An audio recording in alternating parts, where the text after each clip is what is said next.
Right to education RTE ಕಾಯ್ದೆ ಅಡಿ ಪ್ರತಿ ವರ್ಷದಂತೆ ಈ ವರ್ಷನೂ ಸಹಿತ ರಾಜ್ಯದಲ್ಲಿ ಉಚಿತ ಶಿಕ್ಷಣ ಕೊಡೋಕೆ ರಾಜ್ಯ ಸರ್ಕಾರದಿಂದ ಆನ್ಲೈನ್ ಮೂಲಕ ಅರ್ಜಿಯನ್ನು ಕರೆದಿದ್ದಾರೆ.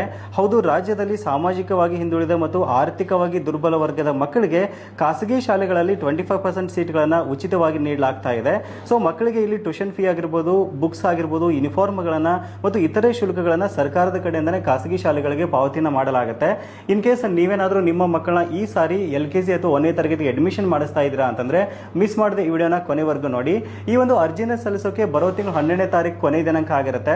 ಏನೆಲ್ಲ ದಾಖಲಾತಿಗಳು ಬೇಕು, ಯಾವ ರೀತಿ ಅರ್ಜಿ ಸಲ್ಲಿಸೋದು ಮತ್ತು ಹೆಚ್ಚಿನ ಮಾಹಿತಿ ನಿಮ್ಗೆ ಏನಾದರೂ ಬೇಕಾಗಿತ್ತು ಅಂತಂದ್ರೆ ಗೂಗಲ್ ಹೋಗ್ಬಿಟ್ಟು ಜಸ್ಟ್ ಉದ್ಯೋಗ ಸಿರಿ ಅಂತ ಟೈಪ್ ಮಾಡಿ ನಮ್ಮ ವೆಬ್ಸೈಟ್ ನ ಹೋಮ್ ಪೇಜ್ ಅಲ್ಲಿ ಕಾಣಿಸ್ಕೊಳ್ಳುತ್ತೆ. ಇದರ ಬಗ್ಗೆ ಒಂದು ಡೀಟೇಲ್ ಆಗಿರತಕ್ಕಂಥ ಆರ್ಟಿಕಲ್ ಬರೆದಿದ್ದೀವಿ. ಎಲ್ಲಾ ಮಾಹಿತಿನ ಕರೆಕ್ಟ್ ಆಗಿ ಓದ್ಕೊಂಡು ಒಂದು ಆರ್ಟಿಕಲ್ ಕೊನೆಯಲ್ಲಿ ಇರತಕ್ಕಂಥ ಲಿಂಕ್ ಮೇಲೆ ಕ್ಲಿಕ್ ಮಾಡಿ ಆನ್ಲೈನ್ ಮೂಲಕ ನೀವು ಅರ್ಜಿನ ಸಲ್ಲಿಸಬಹುದು. LKG ಮತ್ತು 1ನೇ ತರಗತಿಗೆ ಅಡ್ಮಿಷನ್ ಮಾಡಿಸ್ತಕ್ಕಂಥ ಎಲ್ಲ ಒಂದು ಪೇರೆಂಟ್ಸ್ಗೆ ಮಿಸ್ ಮಾಡದೆ ವಿಡಿಯೋನ ಶೇರ್ ಮಾಡಿ.